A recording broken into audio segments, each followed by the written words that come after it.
Hello दोस्तों, exam tracker में आपका फिर से एक बार स्वागत है। दोस्तों, आज हम लोग रिवीजन करने वाले चैप्टर 39 जो कि है रामबाण बुक की, जिसमें 2015 से लेकर 2024 तक सारे के सारे रेलवे के प्रीवियस ईयर्स के क्वेश्चन दिए गए हैं। ठीक है ना, तो चलिए स्टार्ट करते हैं। पिछले वीडियो तक हमने चैप्टर 38 तक कंप्लीट कर चुके थे। आज चैप्टर 39 करेंगे। इससे पहले अगर आप चैनल पर नए हो तो प्लीज़ चैनल को सब्सक्राइब कर बेल आइकन को प्रेस कर लो, ताकि आने वाली वीडियोज़ की नोटिफिकेशन आप तक सबसे पहले पहुँचे। तो चलिए शुरू करते हैं। चैप्टर 39 पॉइंट है, पॉइंट नंबर 1, शीर्षक न्यायपालिका है। पॉइंट नंबर 1 कहता है, भारतीय संविधान का कौन सा आर्टिकल संघ राज्य क्षेत्रों के लिए उच्च न्यायालयों से संबंधित है? तो याद रखेंगे आर्टिकल 241 जो कि उच्च न्यायालयों से संबंधित है। याद रखेंगे, एनटीपीसी में पूछा गया है 2022 में। अगले पॉइंट में कहता है, भारतीय संविधान में प्रदत्त न्यायपालिका की स्वतंत्रता और न्यायिक समीक्षा जो पुनरावलोकन से अंगीकृत किए गए हैं वो कौन से संविधान से है? तो याद रखेंगे, अमेरिकी संविधान से लिए गए हैं। ठीक है, एनटीपीसी में पूछा गया है 2022 में। ठीक है ना। अगले पॉइंट में जानेंगे कि उच्च न्यायालय की रीट जारी करने की शक्ति के अंतर्गत उल्लिखित है कौन से आर्टिकल में? कौन सा आर्टिकल में है? तो याद रखेंगे, आर्टिकल 226 के आर्टिकल में दिया गया है उच्च न्यायालय की रीट जारी करने की शक्ति। ठीक है ना। आगे बढ़ते हैं अगले पॉइंट पे। अगला पॉइंट कहता है, भारतीय संविधान का कौन सा आर्टिकल उच्च न्यायालय के न्यायाधीशों द्वारा शपथ या फिर प्रतिज्ञान से संबंधित है? तो याद रखेंगे, आर्टिकल 219 संबंधित है। ठीक है ना। भारतीय संविधान का वो आर्टिकल जो उच्च न्यायालयों के न्यायाधीशों द्वारा शपथ या फिर प्रतिज्ञा से संबंधित है, आर्टिकल 219, जिसमें न्यायाधीश लोग अपना शपथ पत्र, त्याग पत्र देते हैं। अगले पॉइंट में क्या था, भारत के मुख्य न्यायाधीश की नियुक्ति कौन करता है? तो याद रखेंगे, भारत का राष्ट्रपति करता है। देखिए, ग्रुप डी में पूछा गया है।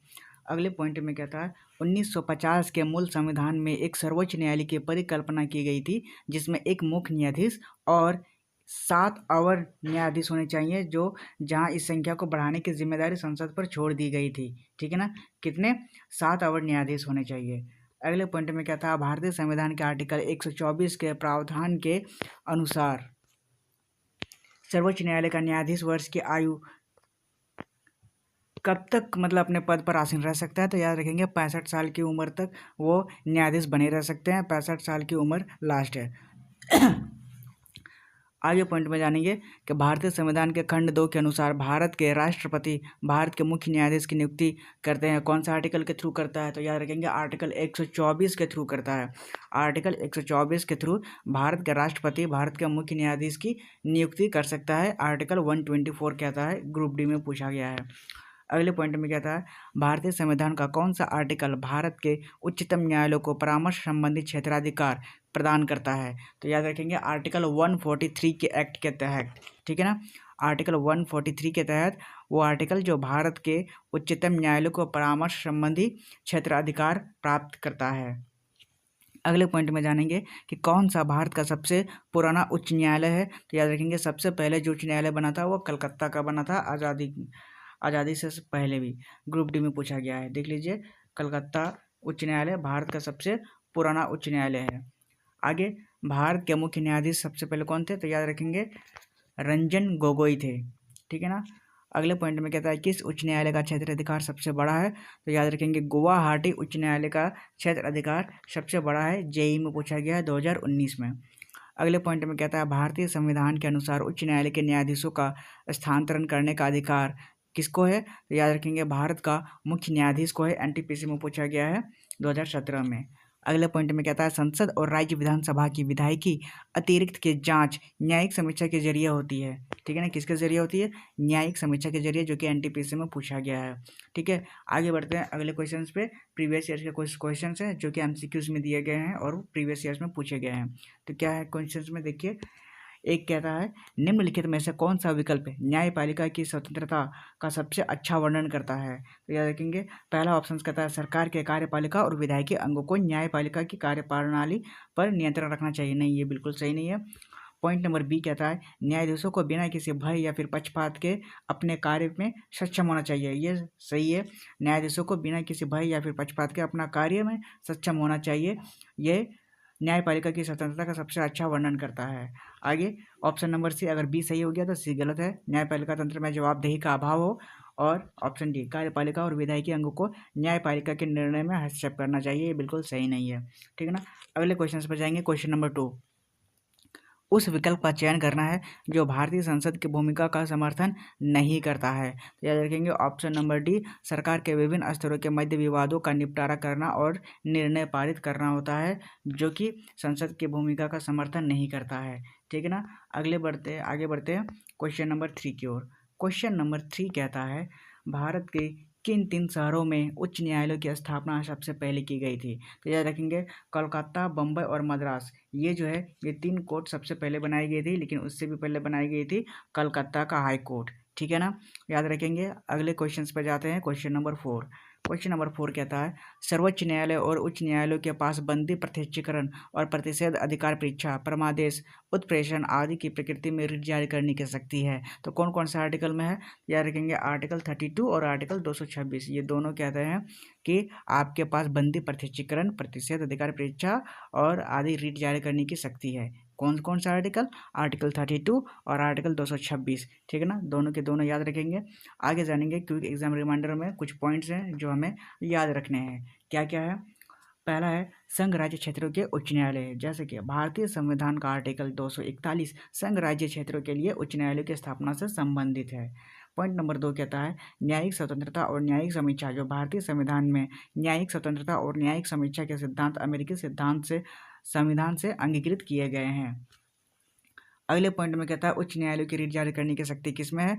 तो याद रखेंगे भारतीय संविधान का आर्टिकल 226 उच्च न्यायालयों को मौलिक अधिकार के परिवर्तन और किसी अन्य उद्देश्य के लिए रिट जारी करने की शक्ति प्रदान करता है। ठीक है ना। अगले पॉइंट में कहता है उच्च न्यायालयों के न्यायाधीशों की शपथ या फिर परित्याग, यानी कि भारतीय संविधान का आर्टिकल 219 कहता है कि उच्च न्यायालय के न्यायाधीशों को द्वारा शपथ देना है और परित्याग से संबंधित है, मतलब त्याग पत्र देना है। पॉइंट नंबर 5 कहता है भारत के मुख्य न्यायाधीश की नियुक्ति, यानी कि भारत के मुख्य न्यायाधीश की नियुक्ति भारत के राष्ट्रपति द्वारा की जाती है। ठीक है ना, किसके द्वारा? भारत का राष्ट्रपति मुख्य न्यायाधीश नियुक्ति करता है। पॉइंट नंबर 6 कहता है सर्वोच्च न्यायालय के न्यायाधीशों की आयु सीमा कितनी होती है? तो याद रखेंगे आर्टिकल 124 के अनुसार उनके आयु की सीमा होती है 65 वर्ष तक की। ठीक है, भारतीय संविधान का आर्टिकल 124 के अनुसार सर्वोच्च न्यायालय का जो न्यायाधीश है वो 65 वर्ष की आयु तक अपने पद पर आसीन रह सकता है। पॉइंट नंबर 7 कहता है न्यायपालिका की स्वतंत्रता का सर्वश्रेष्ठ वर्णन करता है कौन? न्यायाधीशों के बिना किसी भय या फिर पक्षपात के अपना कार्य करने में सक्षम होना चाहिए, यही वर्णन करता है न्यायपालिका की स्वतंत्रता का अधिकार। ठीक है ना। अगले पॉइंट में कहता है क्वेश्चन नंबर 8 भारतीय संसद की भूमिका, यानी भारतीय संसद का कार्य कानून बनाना और सरकार को नियंत्रित, मार्गदर्शित और सूचित करना है, लेकिन सरकार के विभिन्न स्तरों के मध्य विवादों को निपटारा करना नहीं है। ठीक है ना, याद रखेंगे। अगले पॉइंट में जानेंगे प्रथम उच्च न्यायालय। तो याद रखेंगे भारत में सर्वप्रथम जो उच्च न्यायालय बना था वो कलकत्ता बना था, फिर बम्बई बना, फिर मद्रास बना था, और तीनों के तीनों गिने जाते हैं न्यायपालिका की स्थापना की गई थी। ठीक है ना, प्रथम उच्च न्यायालय में, जिसमें सबसे पहले कलकत्ता को आता है। और पॉइंट नंबर 10 कहता है परामर्श संबंधी क्षेत्राधिकार, मतलब कि भारतीय संविधान का जो आर्टिकल 143 है उच्चतम न्यायालय को परामर्श संबंधी क्षेत्राधिकार प्रदान करता है। कौन सा आर्टिकल? आर्टिकल 143। ठीक है ना। अब 11 नंबर कहता है रीट जारी करने की शक्ति किसमें है? तो याद रखेंगे जो रीट जारी करने की शक्ति होती है भारतीय संविधान के आर्टिकल 32 और आर्टिकल 226 क्रमशः सर्वोच्च न्यायालय और उच्च न्यायालयों को बंदी, प्रत्यक्षीकरण, प्रतिषेध अधिकार, परीक्षा, परमादेश, उत्प्रेषण आदि की प्रकृति में रीट जारी करने की शक्ति प्रदान करते हैं। कौन कौन से आर्टिकल? आर्टिकल 32 और आर्टिकल 226, दोनों के दोनों रीट जारी करने की शक्ति प्रदान करते हैं, याद रखेंगे। अगले पॉइंट में कहता है क्वेश्चन नंबर 12 भारत का सबसे पुराना उच्च न्यायालय कौन सा है? तो याद रखेंगे जब भी उच्च न्यायालय के बारे में अगर बात करें तो आप सबसे पहले कलकत्ता को टिक लगाएंगे, क्योंकि कलकत्ता, मद्रास और कलकत्ता, बॉम्बे, मद्रास ये तीनों बने थे सबसे पहले, लेकिन सबसे पहले कलकत्ता बना था। आप कलकत्ता को टिक लगाएंगे। आगे क्वेश्चन नंबर 13 कहता है उच्च न्यायालय के न्यायाधीशों का स्थानांतरण, भारतीय संविधान के अनुसार उच्च न्यायालय के न्यायाधीशों का स्थानांतरण करने का अधिकार भारत के मुख्य न्यायाधीश के पास है। ठीक है ना, याद रखेंगे। और आगे कहता है इसके विधायकी अतिरिक्त की जाँच, मतलब संसद और राज्य विधानसभा की विधायकी अतिरिक्त की जाँच न्यायिक समीक्षा के जरिए की जाती है। ठीक है ना, तो याद रखेंगे। आज के सारे पॉइंट और इम्पोर्टेंट पॉइंट्स खत्म होते हैं और आज का चैप्टर भी यहीं समाप्त होता है। मिलते हैं अगले वीडियो में, तब तक के लिए बाय, थैंक यू, जय हिंद।